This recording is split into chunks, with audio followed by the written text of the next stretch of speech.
Hi, I'm Ann Kim, Senior Editor at The Washington Monthly, and this is the latest installment in our series of short interviews with contributors to The Washington Monthly. Today's guest is contributing writer David Atkins. Hey, David, great to see you. Hey, good to see you. So, David, your piece is titled Quit Being All Gloom and Doom, MAGA Hasn't Won. And I have to admit, the first thing that I thought when I saw your piece was, really? There's so much to be depressed about. What's your argument?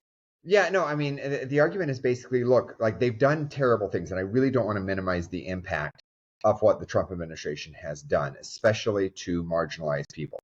The U.S. aid cuts have been horrific. I think, hundreds of thousands, probably millions are going to die as a result of them. What has been going on in immigrant communities is absolutely horrific, and people are getting hurt right and left. What Trump has done on the economy has been massively damaging across all industries. The things that he's done to the norms, like what is happening with the military and the National Guard. So I really want to emphasize that I'm not minimizing the massive impacts that have happened. On the other hand, civil society still exists in a strong way. They're extremely unpopular. They have not managed to cancel elections. Democrats have done extremely well in special elections. They will try to intimidate polling places. Stephen Miller certainly wants to declare all of his enemies terrorists and eliminate them off the board, right? But Stephen Miller goes on these rants all the time.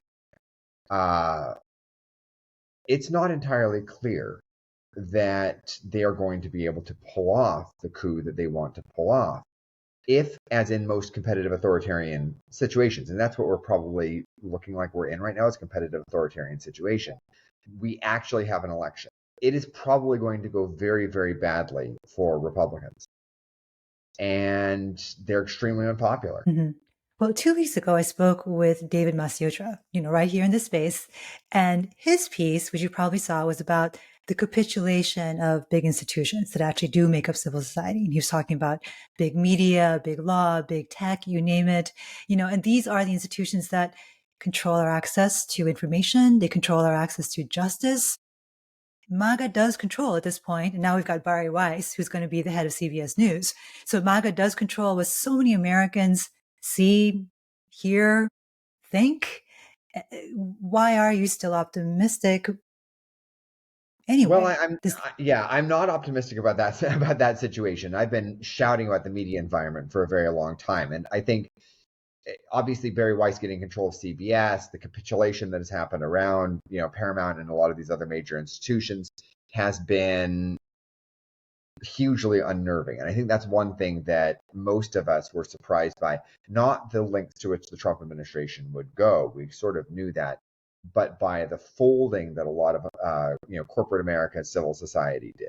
Right. We have not seen the pushback from major institutions that we would have hoped. We have not seen the pushback from federal government. We've not seen the pushback from various, governmental and NGO institutions. And the ways that Silicon Valley has folded in under MAGA has been terrifying. The social media environment is a terrifying thing right now. When you take a look at what is being pushed through the algorithms on Facebook and YouTube and whatnot. So I'm not making light of any of that. And that is a major, like, even after MAGA goes off the board, let's say Democrats win in 2026, win in 2028, we have elections that are consequential, that the media environment problem is going to remain with us for a very long time. And it's something that the best time to start was 20 years ago, but the second best time to start dealing with that is now. Again, that having been said, if you take into account the control of the information environment that the right wing has right now, they are still not able to manufacture an environment in which they're popular. Trump is underwater, depending on the poll you read, 32 to 40% approval rating. Democrats, again, are doing incredibly well in special elections. There is, and it stands to reason, right? I think one of the reasons, for instance, that these major institutions have capitulated is they're always tailing with the last win, right? The right wing got very upset at the degree to which corporate America and these institutions appeared to have gone woke in the wake of the George Floyd and BLM protests. And really, to the degree to which there's any truth to that, these large institutions are sort of chasing where they think the audience is. And to put it bluntly, a lot of these corporate executives are not that bright and they overestimate the changes that are happening. So like you walk into a CVS these days and now they're all playing like country music or whatever, failing to understand that no, that's not what happened here. The voters that shifted the balance of power between Biden and Trump are mostly upset about grocery prices. They're mostly upset about cost of living things. Yes, they're upset about immigration, but you take a look at the immigration polling, they're not in favor of these massive, deportations. So you had a bunch of people who wanted grocery prices and rents to go back to 2016 levels. They reelected President Businessman, who they remembered had pretty good prices at the time.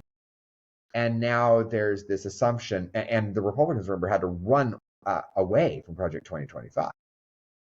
And now they're implementing it thinking that they had some sort of mandate to do it or Mandate, that it won't right? matter that because there won't be elections. But, not even Curtis Yarvin believes that.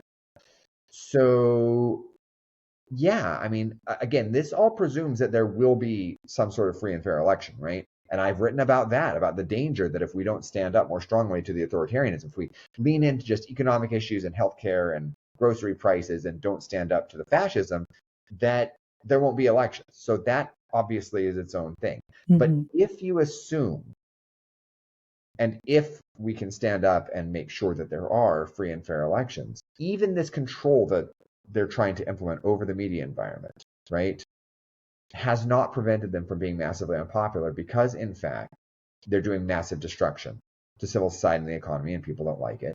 They don't like what's happening on the immigration front. And prices still haven't gone back down to 2016 levels. In fact, the tariffs are shooting prices up and destroying almost every sector of the economy that is not related to AI. And even that's in a massive bubble right now. So, yeah. Right, right. And you do allude to your piece to basically a silent majority of citizens who are beginning to rebel in little ways, just for example, by watching Jimmy Kimmel, come back.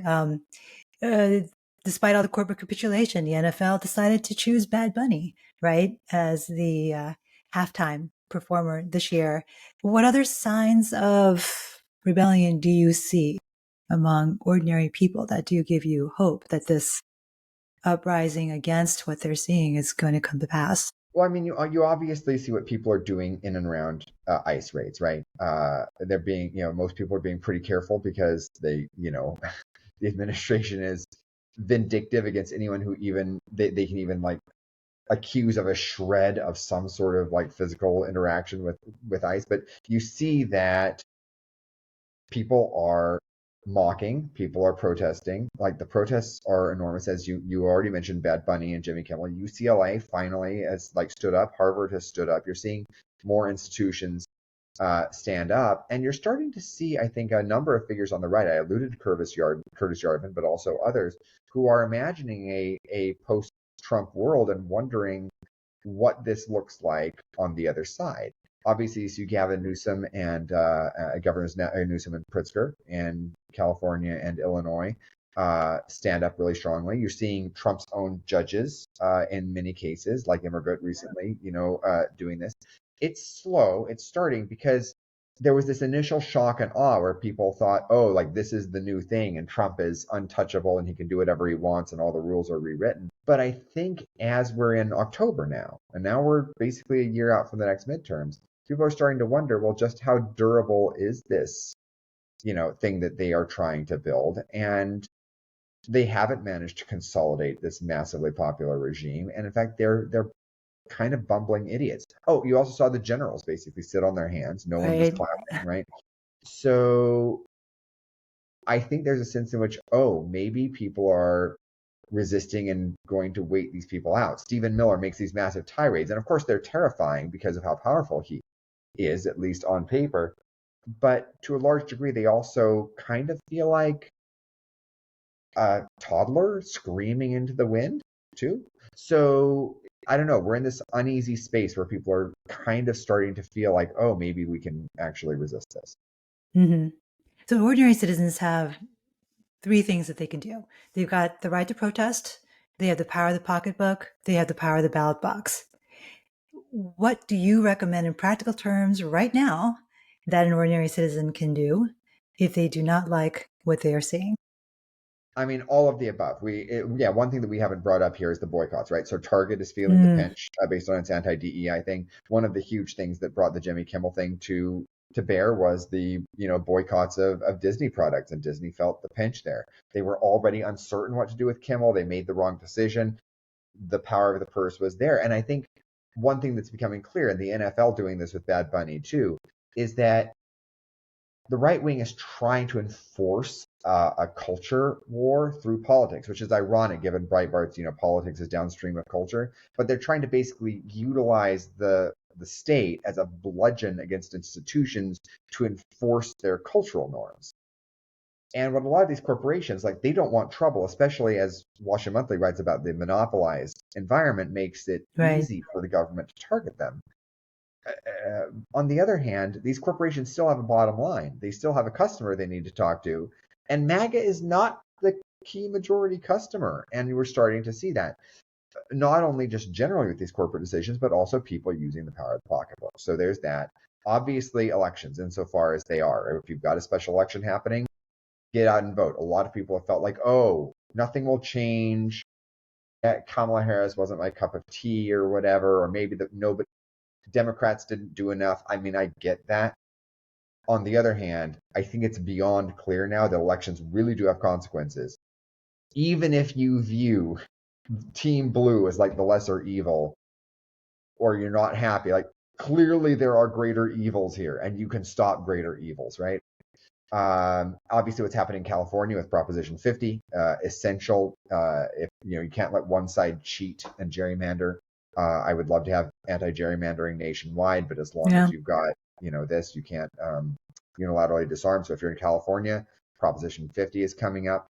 And then obviously, if ICE or other things are happening in your community, stay safe.